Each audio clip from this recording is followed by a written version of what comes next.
Ladies and gentlemen, my name is TotalBiscuit. I'm here to ask and answer one simple question. WTF is Transformers Devastation. It is a character action or spectacle fighter game brought to you by Platinum. Platinum. That's how it should be pronounced as far as I'm concerned. As in, the studio whose games I have loved with one exception, that being the Legend of Korra game, which was not up to their usual standards. Everything else they've made has been, not gold, but platinum. Bayonetta, Bayonetta 2, Wonderful 101, all of these are wonderful things. Metal Gear Rising, absolutely fantastic.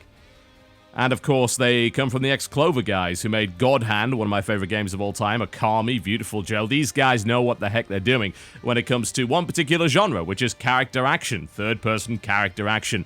And that's exactly what this game is. So the previous Transformers games really have very little to do with it.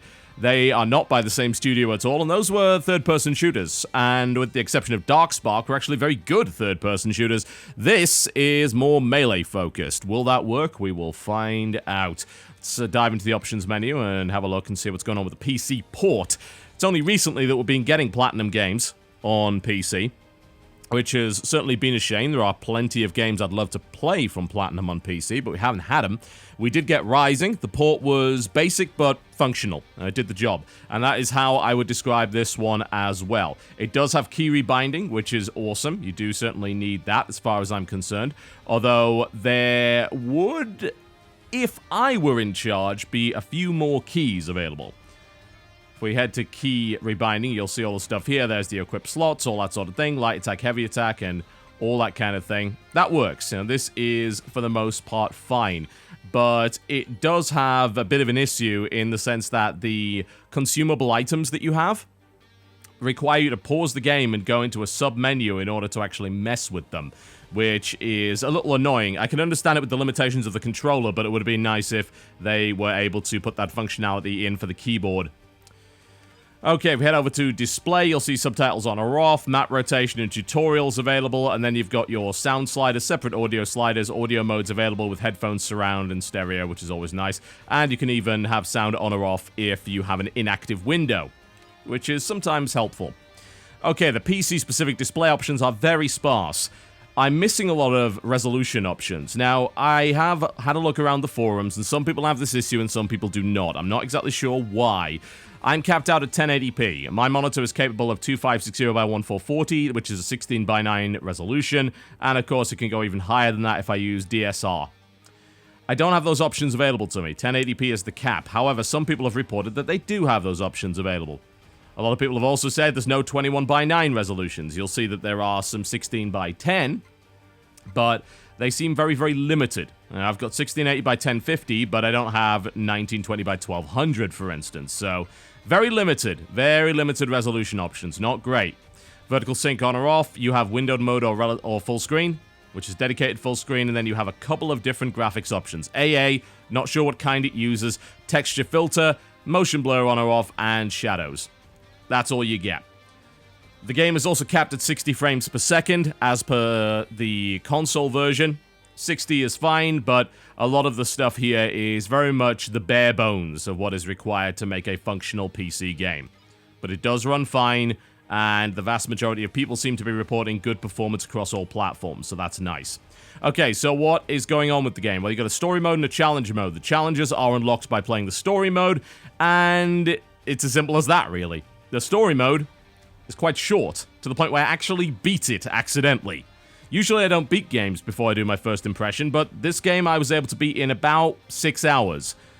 I mean, I pretty much blitzed through it in one sitting. So we're going to dive in and play a few challenges here and there, and we're going to mess around with the customization and all that sort of thing. So that should give you a good idea of what's going on with the game without spoiling the story for you. Okay, so let's head over to challenge mode, and we'll dive right into the first challenge. There are 50 in total to choose from, so I'm going to go with that. Some of them, as you can see, are locked as a result of not having completed certain side missions, which are available in the game. Okay, so you have a choice of 5 different Autobots to play with. Optimus Prime, Bumblebee, Sideswipe, Wheeljack, and yes, Grimlock is here in his usual dopey self. Each of these guys handles differently, can use different weapons and equipment, and has different specials. Grimlock is the most interesting, perhaps, in terms of how he handles, because he doesn't have a vehicle mode like the rest of the guys do. He has a dinosaur mode, which has dinosaur kind of abilities. And yes, the flamethrower, the fire breath is very much there. We'll drop in with Optimus Prime to start with, and then I'll show you a few of the different ones. So, the game has a fairly in-depth crafting and loot system, which is a little bit surprising because most Platinum games don't have that. They usually focus on a preset collection of weapons, and maybe there are some character upgrades and moves you can unlock, but they don't really focus on crafting or anything like that. So, if we go to equip weapons here, you'll see that I have 4 weapon slots, which I can bring into battle. And one of them is free. You can pick whatever you want. In fact, 2 of them are free. So if you want to take in 3 melee weapons and a ranged weapon, you can, or 3 ranged weapons and a melee weapon, you can do that as well. And as you'll see down to the bottom right, it'll tell you who can equip what. So Optimus can use Menasaw's Ionizer Sword. These are Starscream's Null Rays and all that sort of thing.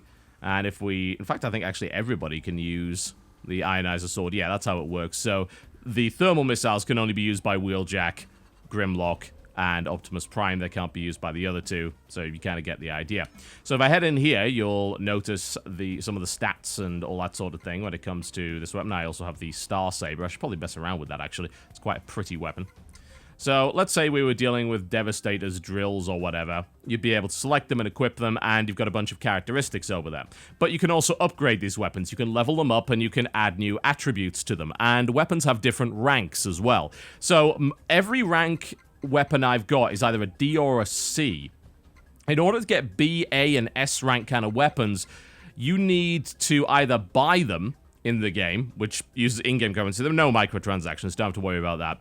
So you can get credits in the game, you can spend them on weapons, or I believe if you do higher difficulty level challenges, that's how you get the higher rank stuff. And they allow you to slot in more skills and upgrades, and also allow you to push your weapons level higher. D rank weapons can only go up to level 5, C rank weapons can go up to level 10, and so on and so forth. And they really do that just by eating other weapons.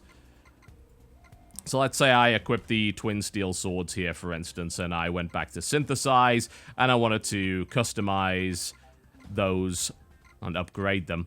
I would head on down. They are level 3. They have weapon drop at level 3 as an ability. I would then merge them with something else, like, say, these twin cryo swords. And I merge them together. It costs a little bit of money, and it's going to give me a level up. And if the weapon has a special attribute, you can transfer that attribute over. So you can customize the weapons that way. Now, I imagine that if you keep playing it in... I don't know if you'd really call it New Game Plus. It's just sort of higher difficulties and do all the challenges and side missions. You will get the B and A rank weapons. And you're going to be able to mess around a little bit more with their attributes. But as it stands, these are the weapons that I currently have. The system works pretty well, as far as I'm concerned, and you can also sell weapons for credits if you don't want to go through the hassle of messing around. The one thing I will say is that the system is rather slow. It takes a few too many button presses to get where I want to go. It's like, hey, okay, I want to do that. It won't let me level it up more, but I could maybe add an attribute. Pick, say, the Hyper Lightning Sword or something like that, which doesn't have any attributes, but I'm just showing you this for the sake of it. And then go into there, create the weapon shown, and then hammer the button a few more times to do it a little bit quicker. I think what would be nice if you're just taking weapons for levels as opposed to stats would be the ability to just merge multiple items at a time. So if it doesn't have any skills whatsoever, I could merge this and something else. It would just make the leveling up process faster. So it's a little bit fiddly as far as I'm concerned. Outside of that, you have tech. These are passive upgrades, and depending on which Autobot you're using, depends on how many you can use at any given time. And in order to develop them, you kind of have this weird little mini-game. You can spend either 1,000 or 5,000. Spend 5,000, Wheeljack says, hey, yeah, we're going to make something. And you try and land it on the best thing that you can, and that hopefully gives you a decent little piece of tech. But it's all pretty random as to what it will actually generate. So a lot of this stuff is utterly useless, and then a lot of it is really overpowered. You can sell it off, of course, which is fine, but you can see the tech I've got right now. Overdrive plus 40, range attack up, drop rarity, I mean, God, 50% experience. I haven't managed to craft anything that good since then. Then you can check your status, which will give you levels, and you can continue to level up after you've beaten the story mode. As you can see, there are the levels available for the different Autobots. You can add experience if you so desire. that's kind of spare XP that you've got and all that sort of thing. And then you have a lab, and the lab allows you to buy items, weapons, and moves, and this is how you get some of the B rank stuff, which can give you some really nice upgrades and a lot of scalability and growth potential. But outside of that, you will be acquiring it through special side missions and getting really high ranks and hidden chests and all those sort of things. And there aren't all that many moves to buy, as you can see. The move set that you use is pretty much based on the weapon that you have.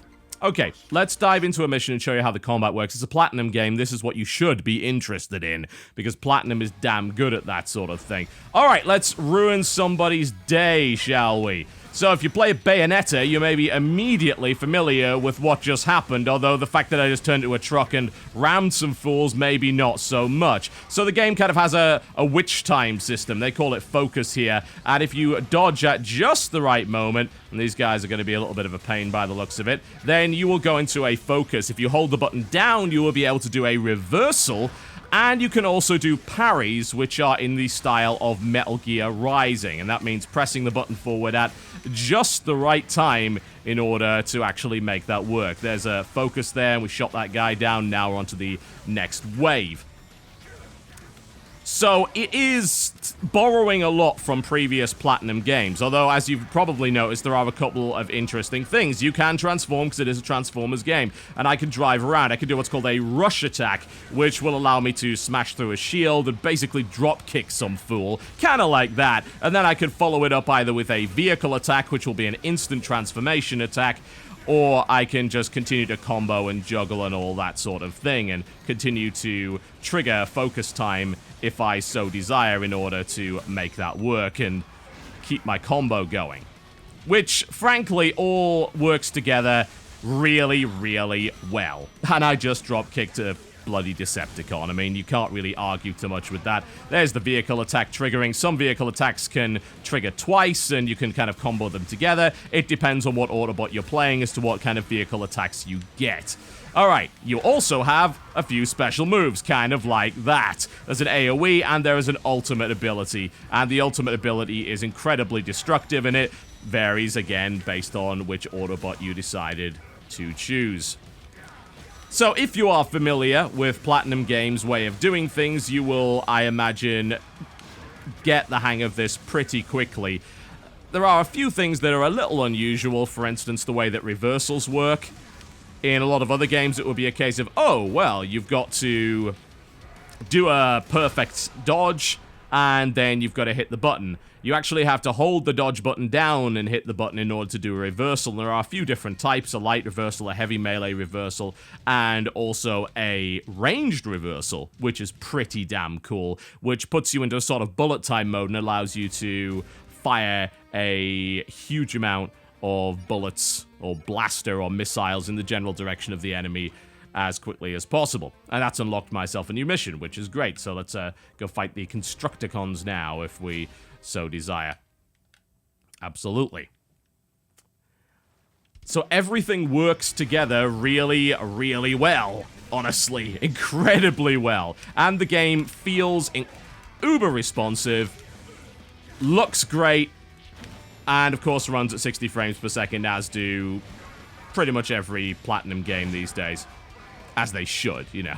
If you're going to make a character action game and you're making it at 30, then I'm going to accuse you of not knowing what the hell you're doing. There we go, have some of that. It is exactly the sort of combat system that I absolutely love. Now, I think you know by now that I love every game that Platinum puts out, with the exception of that Korra game, and even that had some limited things which I thought were quite interesting, the combination of the different elements and all that kind of thing. I will say that Transformers Devastation definitely plays it safe. It uses tried and true ideas from different Platinum games that obviously work, and it will do a couple of different things every now and again, but they're not that fancy, and it doesn't really go out of its way to be fancy or break new ground. And you know what, when it comes to Platinum games, I'm absolutely fine with that, because they are masters of this genre, and when it comes to that, if it ain't broke, don't bloody well fix it. Absolutely don't. And there are some things which are just great. The rush attacks and the vehicle attacks have a huge amount of impact to them. They have just the right amount of slowdown to really emphasize how powerful an attack it is and give you just enough time to follow it up with something absolutely awesome.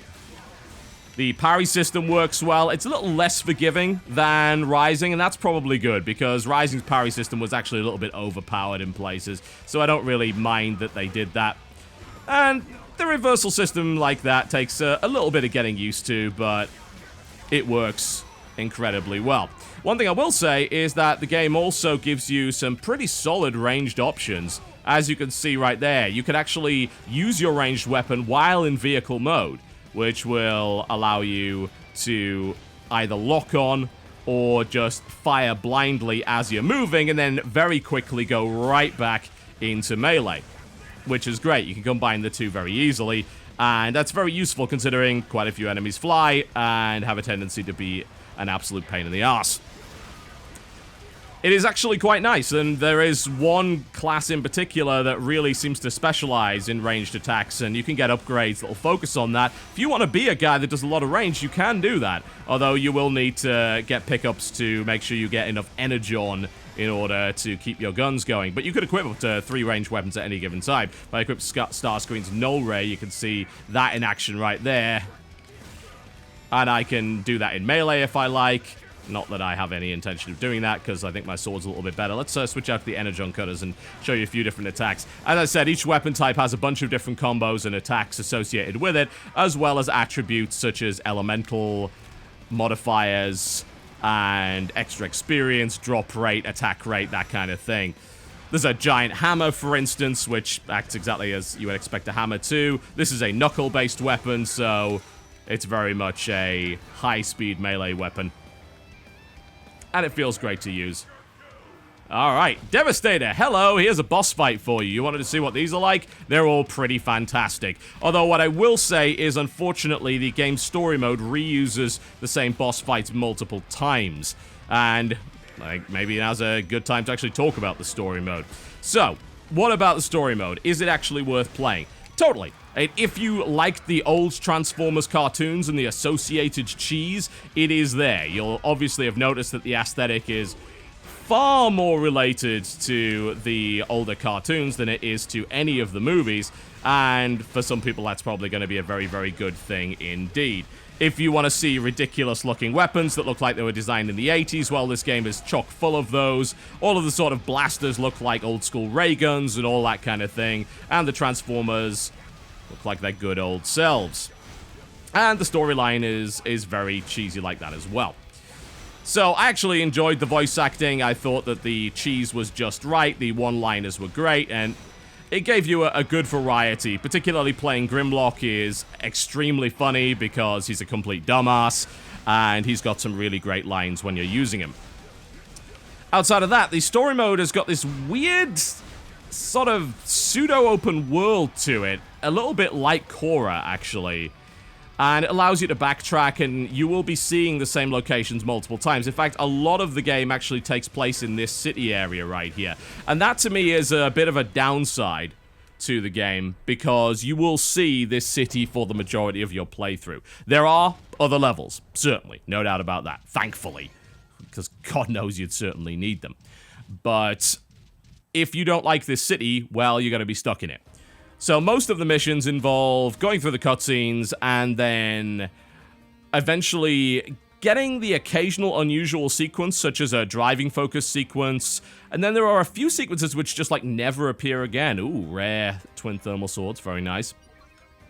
Like, there's a side-scrolling sequence. It only ever happens once, and it's clearly not all that well developed. I was playing that one as Grimlock, and I was having a bloody nightmare with it because I didn't really have too many ranged weapons, and since I wasn't a vehicle, I was a little bit more clumsy than the other robots would be. There's a turret section that only ever happens once.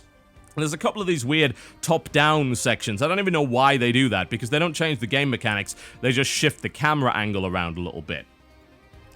So it seems like they had some ideas and they never really fleshed them out too much, and they sort of pop up and act, I suppose, as a nice break. But outside of that, you never see them again, and you think to yourself, huh, weird, was that it? Was that all that was going on there? You will be able to explore the city a little bit, though. You are able to backtrack and find hidden secrets and all that sort of thing. And there are also challenges and side missions that you can find, which are one of the ways that you can unlock a lot of the really advanced weapons and all that sort of thing. So that's pretty great. I'm gonna go in here and let's change out, shall we? I know you want to see Grimlock. Okay, we will bring in the Grimlock and show you exactly what's going on with him. I'm gonna maybe swap my weapons out. I don't want to use the same ones. Can I equip the Devastator's drills? I absolutely can. There we go. And maybe let's find something else to use. Can I use the Star Saber? I can. Alright, so we're equipping the Star Saber. And we have a Galaxial launcher and a grenade launcher here as well. Yeah, let's go with that. That should do. Those weapons aren't particularly well upgraded for me, but we're just going to jump in and show you how it works anyway. Okay, go Grimlock. So, let's talk about the game's length, because it is not very long at all. I beat the game, I would say, in about 5.5 hours straight through. The game has 7 chapters, and then 50 challenge missions, and a bunch of side missions that you can find in the game world as well.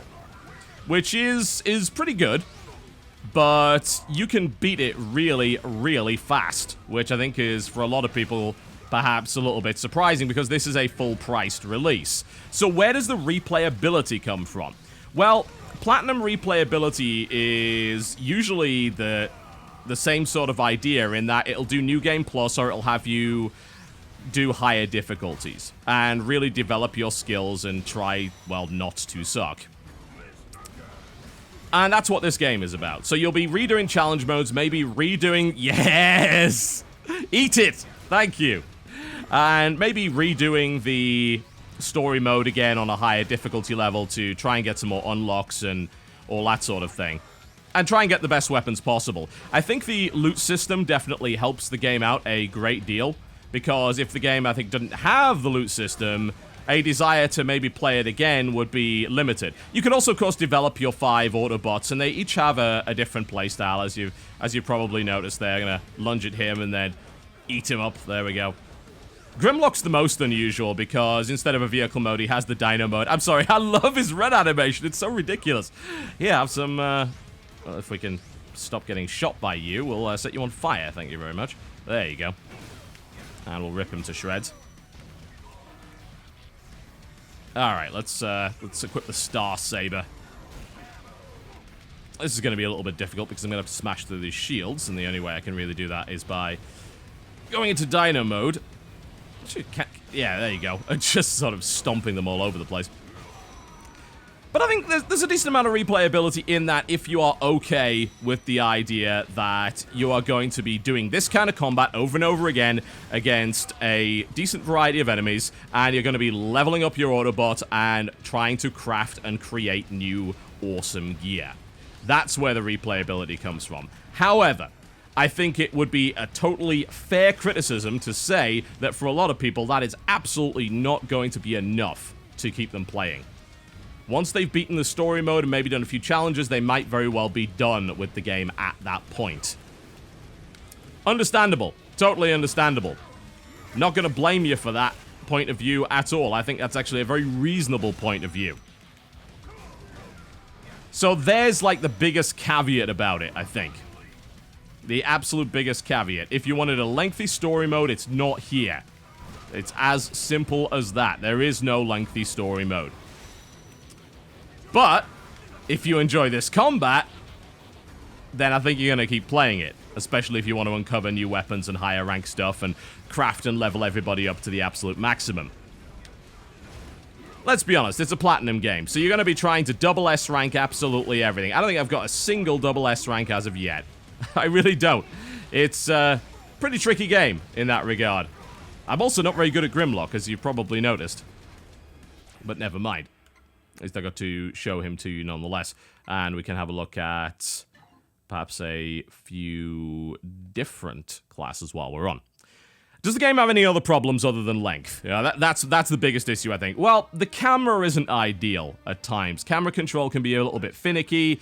and that can result in you getting hit from off screen. It's fairly rare for that to happen, but for the most part, the camera gives me issues when we're going through the fast-moving vehicle sections, especially like going around a corner. Maybe it won't rotate quite as quickly as it should, and all that sort of thing. I would certainly prefer if it did. That would be wonderful. Let's see if what can we equip. There's also this really weird bug, as you probably noticed here. You select this, it's like, Optimus cannot equip the weapon. I think it's because what it does, yeah, I think that's why. I don't think it's a bug, I think it's just a little bit of bad design. I think when you select a weapon that's already equipped, it tries to swap the weapons out, and because I can't equip Bumblebee's gloves on anybody other than Bumblebee, it won't let me swap out. But if I swap out to something more generic, then I can do that. So I can take the energon cutters right there.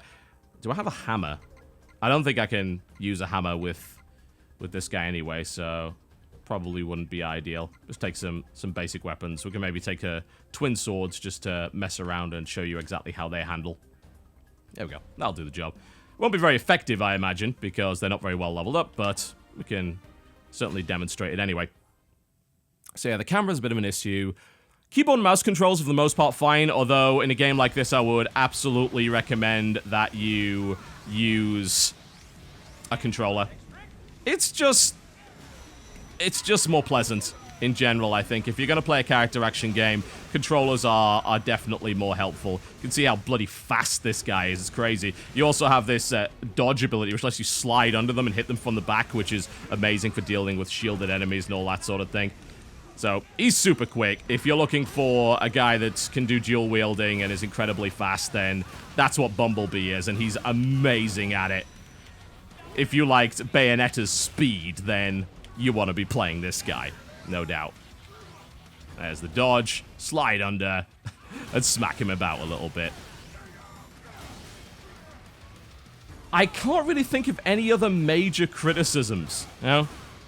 Some of those little ideas are a little bit underdeveloped. You will see the same scenery a little bit too much, and they do reuse the same bosses multiple times. All the boss fights are awesome, so maybe they do very much bear another go. So I suppose it's not really too big a deal. But it would have been nice to have every boss be a unique boss fight. And they just didn't quite do that. I don't know, maybe if they just ran out of time. Like, I think there's this little feeling that I get about running out of time with this game, but it's to nowhere near the degree that Korra suffered. The game is well fleshed out. I just think if they had maybe a few more months to play with it, that they would be able to flesh out some of those more unusual segments that I was talking about, the side-scrolling bit, the driving sections, that one turret section, maybe do a little bit more with that, and put a few more bosses in. But I think as it stands, the product is so very good. This is an incredibly fun game. It looks great, it's got amazing aesthetic flair, and it also happens to have great music. It's not quite Rules of Nature great, but it's pretty damn great nonetheless. And if you like character action games, spectacle fighters, then this game does everything really well, but in keeping with the Transformers theme. It definitely feels like a Transformers game, and I think there was a huge risk of it not, considering they were focusing on a flashy melee combat game. The other games have been more focused on ranged combat, and that felt like it suited Transformers a little better, but this is awesome. It really is. Let's smack him about a little bit. Have some of that. There we go. And there's the dodge out. Long story short, I think this game's freaking brilliant. I really do. I think the fact that I played it all through in one sitting as quickly as I did without a break is testament to how damn engaging the whole thing was. I didn't feel bored at any point. It's just, I suppose, a shame it wasn't a little bit longer. I don't think the game would have outstayed its welcome if it had kept going, honestly. I'll talk a little bit about this item screen. That's maybe like one other problem I've got with it. You get all these consumable items, but you have to pause the game in order to use it. I think the game could have really done with a few quick slots.